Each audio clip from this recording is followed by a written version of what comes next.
Au Havre, il existe une association dédiée aux événements K-pop ayant pour but de promouvoir la vague Hallyu.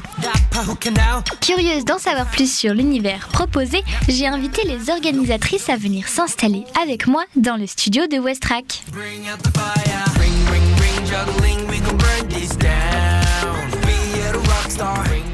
Bonjour. Bonjour.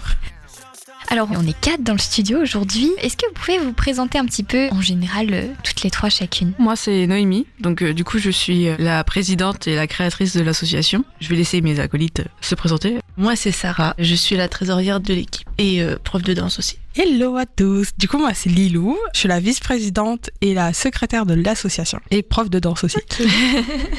Et alors, comment vous êtes connues toutes les 3 ? Alors, on a créé l'association, il n'y avait pas encore Sarah. Il y avait moi et Lilou parce qu'on est sœurs. Et il y avait aussi 2 autres personnes avec qui on a créé l'association. Parce qu'en fait, je connais la K-pop depuis 2010. À une certaine période, je me suis sentie un peu seule dans la K-pop. Je voyais qu'il y avait personne qui écoutait. Donc j'ai mis une annonce sur Facebook pour trouver des fans justement du K-pop.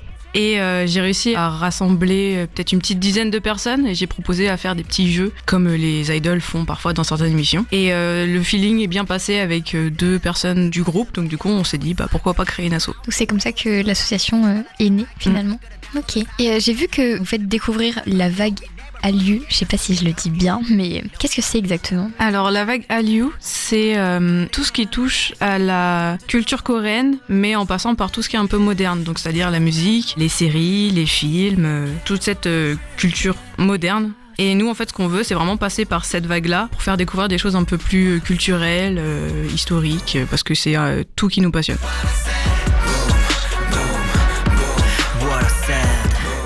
Et alors, on va parler danse. Vous faites des cours de danse. Est-ce que vous pouvez nous présenter un petit peu ça ? Exactement, nous faisons des cours de danse sur la K-pop. Alors, c'est tous les samedis de 16h30 à 18h au Paul Simon Veil au Havre. Il n'y a pas de niveau, on est ouvert à tout. Alors, on est 5 profs et on a moi, on a Sarah, on a Coraline, on a Shaima et on a Andreas. On fait des cours bénévolement, c'est-à-dire on n'est pas des professionnels, on n'a pas de mention, de diplôme qui nous dit on est des profs de danse attitrés. Non, on fait ça sous forme de bénévolat, donc c'est juste viens kiffer la vibes, viens kiffer la K-pop pendant 1h30 avec des profs différents, des chansons différentes, des refrains différents, tout style différent, enfin on est vraiment couteau suisse. Moi je vais faire tout ce qui est plus girly, plus sexy, Sarah va faire tout ce qui est un peu plus garçon, plus dancehall, plus bonhomme. Coraline elle va faire un peu tout ce qui est nouveauté, c'est-à-dire certains groupes comme le Seraphim, JD Idol, tout ça. C'est à partir de 10 ans. Et ensuite, viens kiffer en fait. Et voilà, il n'y a pas de niveau. Et on est à peu près maintenant,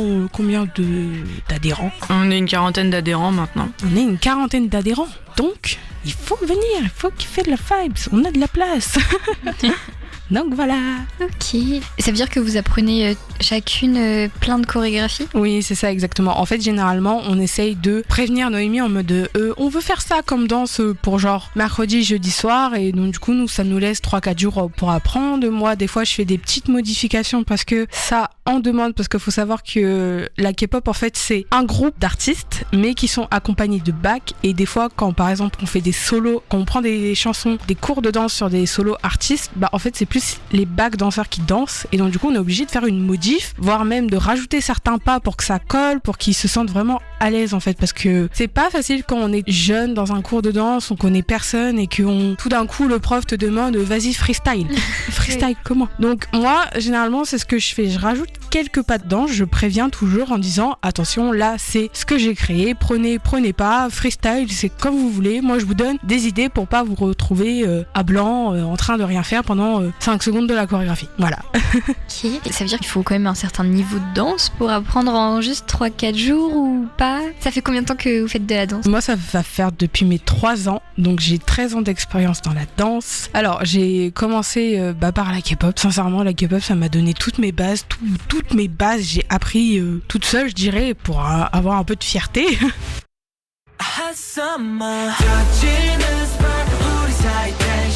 J'ai pris qu'un an de cours hip-hop. Après, grâce à Sarah, j'ai touché au monde de l'afro, de la dancehall. J'ai fait un an de cours dancehall l'année dernière et maintenant je suis en hip-hop.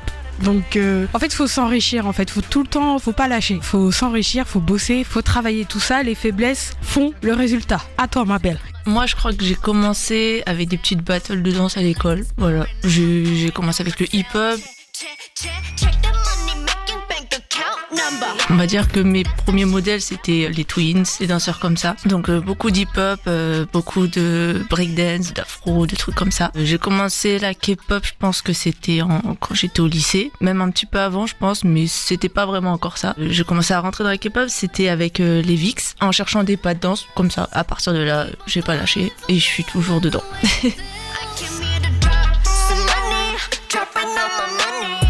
Et j'ai vu aussi vous gérez un groupe de danseurs bénévoles, c'est ça ? Ouais, c'est les DBT Crew. Pareil, c'est bénévole et c'est des personnes qui auditionnent, qu'on regarde un peu leur niveau et qu'on voit avec eux après en faisant l'entretien. Si ça leur plaît toujours, on leur laisse 1 mois, 2 mois d'essai, ça dépend combien de temps ça prend pour faire filmer la choré ou la personne est dedans. Après, on voit avec elle si elle a aimé, si elle préfère arrêter ou quelque chose comme ça. Et puis à la suite, souvent c'est je continue et toujours présente la personne.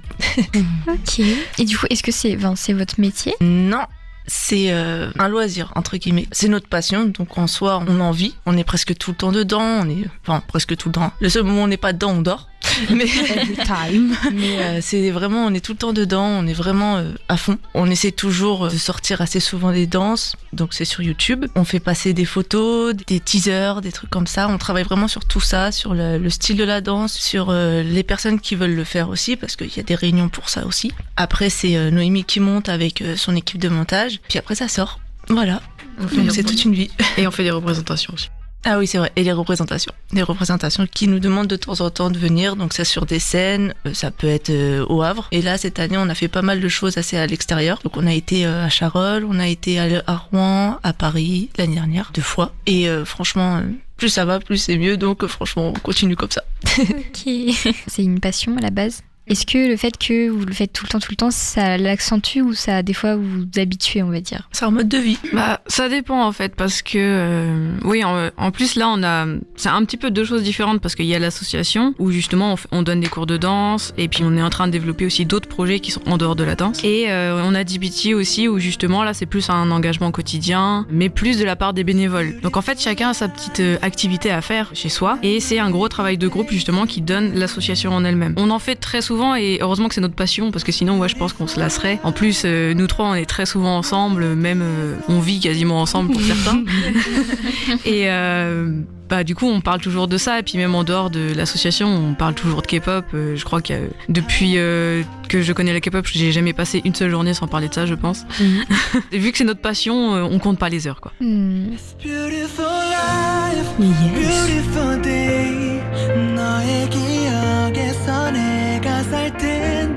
Ça, c'est une question un peu libre. Selon vous, attention, c'est philosophique. Oh my god. En quoi la culture pop sud-coréenne, elle se distingue des autres ? Parce que pour moi, c'est quelque chose de très différent. En fait, ce qui est bien surtout dans la K-pop, que ce soit la danse ou le style de musique, c'est qu'il rassemble pas mal de styles différents. On peut très bien avoir une chanson qui va être style hip-hop, à une chanson totalement différente qui va être style classique, à style maintenant ils mettent un peu de reggae, ils mettent vraiment de tout. Et c'est ça qui les distingue, je trouve, parce que d'autres styles de musique se cantonnent à rester dans leur style de musique. Alors que là, que ce soit pour la danse ou même la musique, il varie beaucoup. En plus, ça amène après au K-drama où il y a beaucoup de gens qui s'intéressent de plus en plus. Il y a même des séries qui deviennent super connues comme Squid Game. Il doit y en avoir d'autres aussi. Pareil, des films. Il y a vraiment, ça se développe de plus en plus et ça attire de plus en plus de jeunes. Il y a quelques années, j'étais encore à l'université et je voyais que le cours de coréen débutant, il était plein. Il y avait plein de jeunes qui voulaient apprendre le coréen et découvrir justement cette culture qui est très différente de la nôtre, mais très enrichissant. Moi, j'ai envie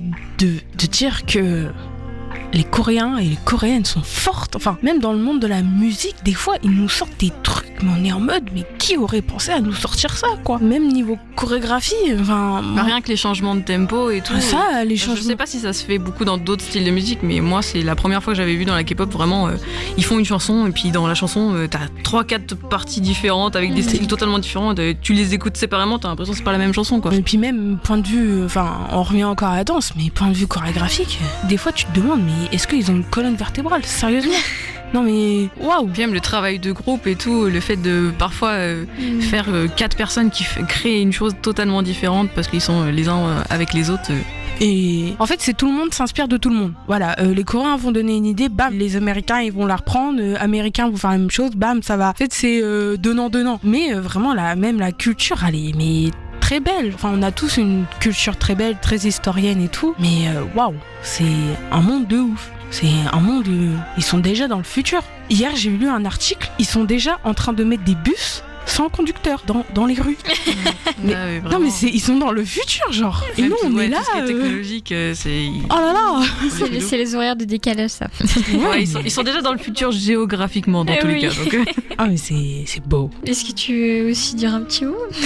Mais la seule chose que je pourrais dire, c'est que c'est tellement un mood de vie que je sais pas, mais tu ressens quand la personne en face de toi elle écoute. Tu la vois, tu te dis. Elle écoute de la K-pop. Ouais. Elle va avoir un style qui va en dégager. On reconnaît certains genres de fans. Quand tu écoutes du métal, quand tu écoutes tout ça, tu vois le style de vêtements qu'il porte, le style de coiffure qu'il est, le style de démarche ou quoi. La K-pop, franchement, quand tu vois des fois des groupes de personnes avec des cheveux colorés, avec des vêtements, des harnais, des chaînes, des vaches, tu sais que là-bas, si tu vas parler de K-pop.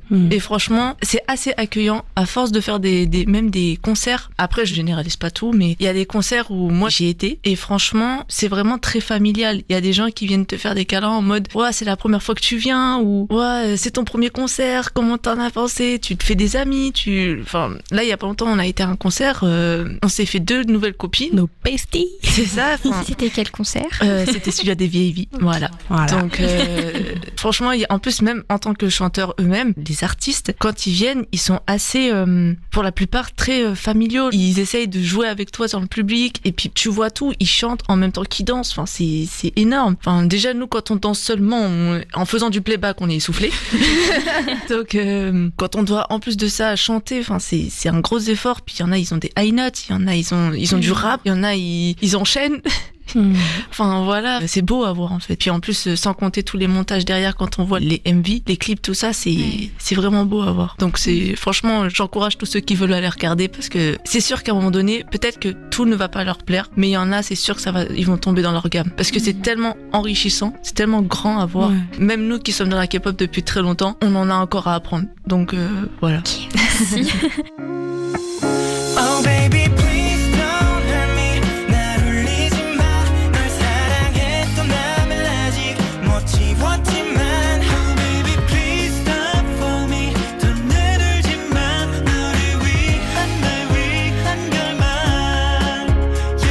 En tout cas, vous faites découvrir cette culture coréenne avec votre association. Est-ce qu'il y a une raison particulière pourquoi vous êtes au Havre? C'est parce que vous venez d'ici?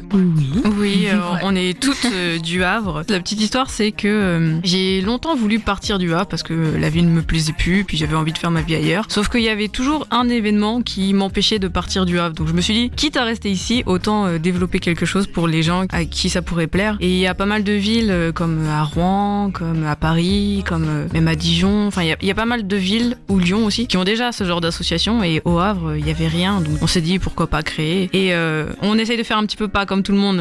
Là, pour l'instant, on fait que des cours de danse, un crew, etc. Mais on va essayer de faire plein de choses bientôt.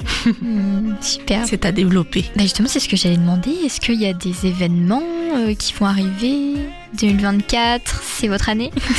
Prochainement, on va essayer de développer 7 autres axes que la danse pour faire découvrir justement la culture coréenne. Parce que là, actuellement, on fait que la danse, mais on va aussi faire développer la cuisine, la culture, le cinéma. On va faire quelques petites activités sur la langue coréenne en général et l'écriture. La K-pop, bien sûr, la beauté coréenne, le voyage. Donc en fait, avec ces 8 axes complets, on va essayer de faire des activités, que ce soit sur les réseaux sociaux ou en vrai, avec notre petite équipe de bénévoles, pour faire justement découvrir à tout le monde. Et sinon, dans les activités prochaines auxquelles on va participer, là, la plus proche qu'on a de nous, là on a une petite pause pour une fois, et la plus proche qu'on a de nous, c'est en mois de mars, on va participer à une convention qui est à Montivilliers, auquel on a déjà participé l'année dernière et que ça s'était bien passé, donc on va renouveler. Donc là pour l'instant on est sûr d'avoir une scène et peut-être un stand justement où on va retravailler un petit peu notre façon d'avoir des stands lors des conventions, parce qu'on va essayer de développer des jeux sur la K-pop et faire vraiment de l'interactivité avec les gens. Et alors dernière question, vous me direz si vous avez quelque chose d'autre à préciser après. Comment on fait si on veut s'inscrire s'inscrire chez vous, pour vous contacter, vos réseaux sociaux? Alors nos réseaux sociaux, on passe principalement par Instagram. C'est là où on est le plus actif, même si en ce moment on poste pas grand chose parce qu'il faut que je me réorganise. Enfin, on est en train de réorganiser le bureau dans tous les cas. Donc on passe surtout par Instagram et le site internet. Il suffit de nous contacter en disant bonjour, est-ce qu'il y a un cours de danse ce samedi? Nous ensuite on vous propose de venir au cours de danse et de faire le premier cours de danse gratuit. Comme ça permet de voir un petit peu le niveau, est-ce que ça plaît, est-ce que ça plaît pas. On fait toujours attention parce qu'on leur dit ok, peut-être que cette fois-là elle est dure, mais la prochaine fois sera peut-être plus simple parce que vu qu'on fait à chaque fois des choses différentes. Une fois que le premier cours d'essai est passé, si vraiment ça plaît à la personne, maintenant on passe par la plateforme Hello Asso pour pouvoir adhérer justement à l'association. Et l'association du coup est à 25 € l'année. On a un tarif quand même pas très cher parce qu'on estime qu'on est tous des bénévoles. Après ça augmentera peut-être dans le temps pour qu'on puisse proposer d'autres choses. Mais justement nous notre but c'est vraiment de pouvoir proposer des actions pas très chères parce que généralement pour faire de la danse c'est quand même assez cher. Et nous notre but c'est vraiment d'être des passionnés qui partagent à des passionnés. Et ça s'appelle comment vos réseaux sociaux? Notre Instagram c'est événement avec un S K-pop Le Havre. Tiré du bas? Oui, tiré du bas. Ok. Notre site internet c'est événement K-pop Le Havre tout attaché.com. Ne pas oublier le S de événement. Ça sent le vécu. Ok, super. Mais est-ce que vous avez quelque chose à préciser? Venez au cours de danse, venez kiffer la vibe. L'année dernière, on a commencé nos cours, on était à 60 élèves. Ouais. Les gens, ils rentraient même pas, on était en mode... Ouais, c'est parce qu'on avait fait le forum des assos juste C'est avant. Donc. énorme, et nous, c'est un côté tellement gratifiant. Il y a des jeunes qui sont là depuis bien plus longtemps que ça. Depuis qu'on a commencé les cours, il y en a qui sont là depuis le début, qui renouvellent chaque année. Ils sont là, on reconnaît certaines têtes, il y en a des nouveaux, il y en a qui sont arrivés de ça pour faire partie du groupe à la fin. Il faut pas qu'ils aient peur de vouloir essayer. Il n'y a jamais de mal à essayer quelque chose. Et en soi, ça va leur faire kiffer. De toute façon, on est clairement pas des personnes méchantes. On est plus là à vouloir leur faire évoluer et aider à aimer ce qu'ils font. En plus, on est 5 styles de profs différents. Les 5 profs différents ont des vibes différentes. Donc franchement, ça peut que les aider à aimer. Il y a plusieurs styles. On est que 5. La K-pop est immense. Franchement, let's go. Faudrait nous cloner, moi je dis. Ouais. Non, c'est bon pour les cours, ça on arrive à s'en sortir maintenant. Ok, bah super. Bah voilà. Bah merci beaucoup d'être venu De rien. d'avoir présenté votre asso. Avec plaisir. 힘들 때면 나에게로 안겨도 돼 나도 같아. Pour plus d'informations, n'hésitez pas à consulter leur site internet événement kpoplehavre.com et suivez de près les événements à venir. N'oubliez pas le S de événement. Vous pouvez également les suivre sur les réseaux sociaux, notamment Instagram et Facebook. Pour retrouver la pastille, rendez-vous sur west-track.com. C'était Camille pour West Track Radio.